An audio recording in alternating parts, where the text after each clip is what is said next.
Баршаңызға ассалаумағалейкум. Сіздермен бірге ERA-X YouTube арнасы. Отандасымыз Батыр Жүкембаевтың шаршы алаңға шықпағанына 1 жыл болды.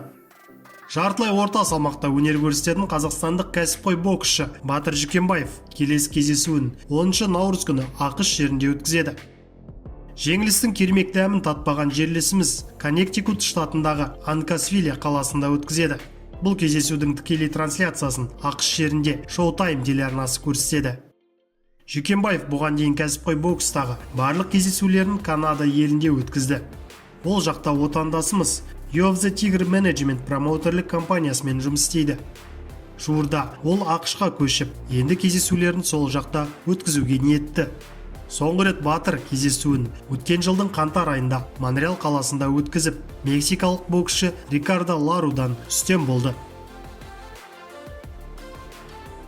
Супер ауыр салмақтағы қазақстандық нокаутшы, 2 дүркін олимпиада жүлдегері Иван Дычко рингке қашан оралатыны белгілі болды. Супер ауыр салмақтағы боксшының менеджері Зия Алиев дайындық барысы туралы айтып берді. Біз бұл бойынша жұмыс істеп жатырмыз. Бізде әртүрлі промоутерден көптеген ұсыныс бар. Біз кім және не ұсынатынын қарастырамыз.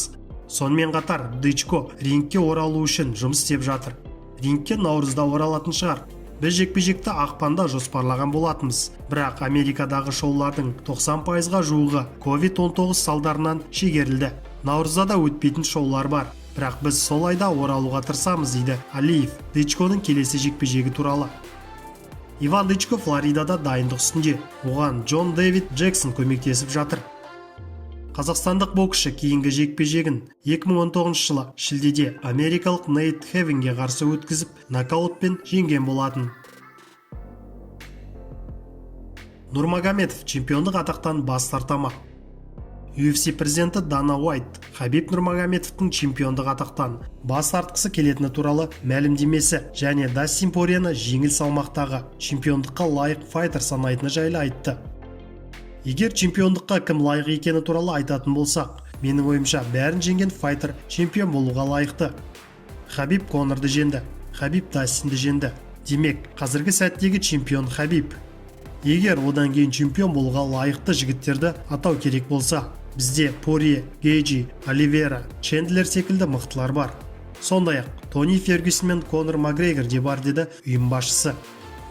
Сонымен қатар UFC басшысы жеңіліп көрмеген ресейлік файтермен тағы бір кездесу өткізетіні туралы ақпаратты растады.